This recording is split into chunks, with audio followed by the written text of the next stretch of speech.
Welcome to Talk Tickers. We're diving deep into the latest earnings call today, pulling out the crucial insights you need as experienced investors. Ready when you are. Great. So let's jump right in and give us the top line numbers first. What did the quarter look like? Okay, so first quarter revenue landed at $15.5 billion. That's actually a 2% decrease compared to last year. Down 2%. Okay. Yeah, but if you factor out foreign exchange impacts, it flips to a 1% increase. So currency played a role there. Got it. And what were the main product drivers or drags? Well, Keytruda was definitely a driver. Sales hit $7.2 billion. That's up 6% globally. Seems like it's getting more use in, earlier stage cancers. Strong performance there continues then. It does. But on the other side, Gardasil saw a really significant drop. Sales were down 40%, landing at $1.3 billion. Wow, 40%. That's substantial. We'll definitely need to unpack that. Anything else stand out? Yeah, Winrever. Global sales were $280 million. And they noted over 1,400 new patients started it in the U.S. just this quarter. Okay, so momentum for Winrever. Seems like it. And animal health had a good quarter, too. Strong 10% growth across the board, all species. All right. And what about the outlook? Did they update guidance for 2025? They actually maintained the full year guidance. Revenue is still expected between $64.1 billion and $65.6 billion. So that's roughly 1% to 3% non-GAAP growth, excluding FX. Exactly. And the EPS guidance is also held at $8.82 to $8.97. Though they did mention that includes a negative 20-cent hit from foreign exchange, again, non-GAAP.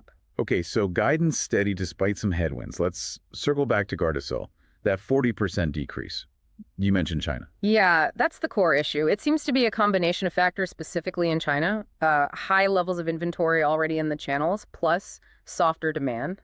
A tough mix. Definitely. And it was significant enough that they actually withdrew that previous $11 billion sales target they had for Gardasil. Pulled the target entirely. That signals some real uncertainty there. It does highlight the challenges in that specific market. But it's important to look outside China, too. Right. Was it performing better elsewhere? Actually, yes. If you exclude China, Gardasil sales were up 16%. Oh, interesting. So where did that growth come from? In the U.S., it was a mix of price and demand. Yeah. And internationally, again, outside China, there was higher overall demand. Japan played a part, too, with catch-up vaccinations. Catch-up shots, okay. Yeah, though they did signal that the boost from Japan is expected to kind of moderate going forward. So underlying demand outside China seems solid, but the China issue is a major drag. Okay, that paints a clearer picture. Meanwhile, Keytruda just keeps powering ahead. What's driving that consistent 6% growth? It really comes down to expanding use cases. It's getting adopted more in treating cancers earlier on. Think triple-negative breast cancer, renal cell carcinoma, non-small cell lung cancer. So moving into earlier lines of therapy. Exactly. And also still growing in metastatic indications like urothelial and endometrial cancer.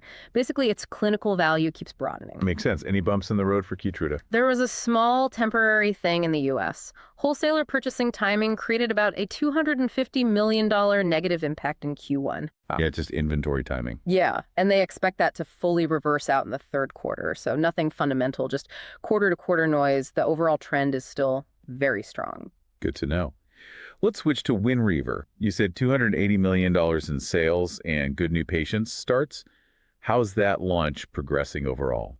It seems to be going quite well. They mentioned prescriptions are increasing, and significantly, it's not just for patients who are already on prostacyclin therapies. So reaching patients who might not have been on advanced therapy before. Potentially, yeah. It suggests maybe broader reach, and the clinical data supporting it is looking, frankly, remarkable. What data was that? The phase 3 Zenith trial in high-risk pulmonary arterial hypertension patients, it showed a 76% reduction in the risk of major morbidity and mortality events. 76%, that's huge. It is so huge, in fact, that they stopped the study early because the efficacy was so clear. Stopped early for efficacy, always a strong sign. And it gets better. There's another phase 3 study, Hyperion, which was also stopped early for overwhelming efficacy. We should see data from that one later this year. Wow, 2 trials stopped early. That really speaks to the potential impact for PAH patients. Absolutely. It's generating a lot of excitement. And this ties into their broader pipeline too, right? What else is moving forward? Yeah, the pipeline seems quite active. Kevacib just got European Commission approval for pneumococcal disease. Okay, a win in Europe. And in HIV, their combo of doravirine and eslatrover hit its targets in phase 3. They're planning regulatory submissions around mid-year for that. Another one moving towards regulators. Correct. And then there's the subcutaneous version of pembrolizumab, that's Keytruda. An under-the-skin injection instead of 4. Exactly. Phase 3 showed it works just as well pharmacokinetically, and it could potentially be given in about 2 minutes. 2 minutes versus a longer infusion. That's a big convenience factor. Yeah. Huge for patients and clinics. The FDA and EMA are reviewing it now.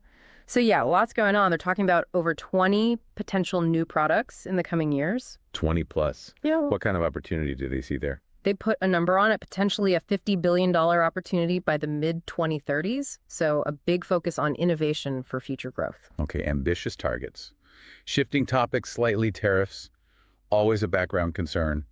How are they impacting the bottom line here? They called out about $200 million in costs hitting the gross margin directly from implemented tariffs. Oof, $200 million is not insignificant. How are they managing that?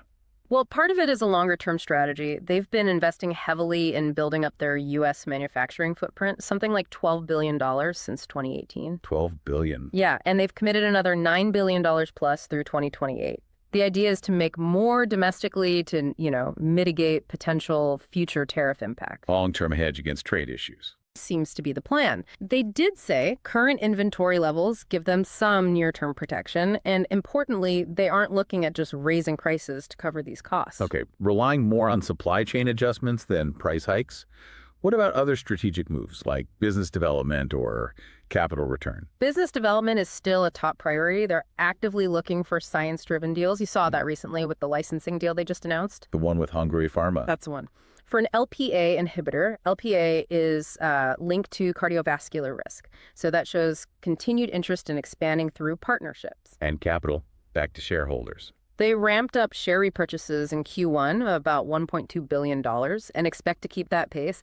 But they stressed that the number one priority is still investing in the business and the pipeline. Makes sense. And dividends. Committed to increasing the dividend over time, but pipeline and internal investment come first. Okay, so balanced approach. And just to confirm, despite the Gardasil dip, the tariff costs, the FX headwinds, the overall 2025 guidance is unchanged. That's right. Full-year revenue and EPS guidance stand as they were. They did tweak the operating expense guidance slightly. How so? It now includes a $200 million payment related to that Hungary Pharma deal we just mentioned. Okay. Incorporating the deal cost. Yep.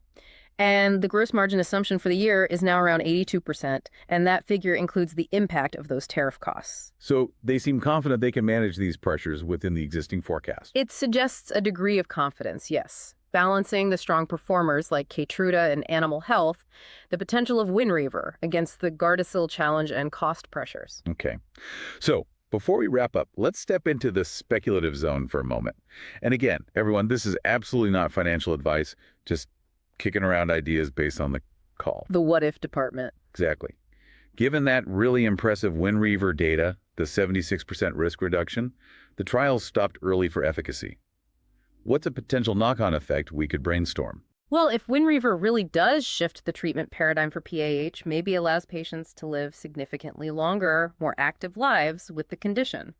What else might they need? Right. If you're managing a chronic respiratory illness better for longer. You might see increased demand for, say, companies specializing in home healthcare services geared towards respiratory patients, or perhaps medical device companies making things like more advanced portable oxygen concentrators, or sophisticated remote patient monitoring systems. Interesting. So the idea is a breakthrough therapy potentially boosts the ecosystem around managing the condition long-term at home. That's the thought.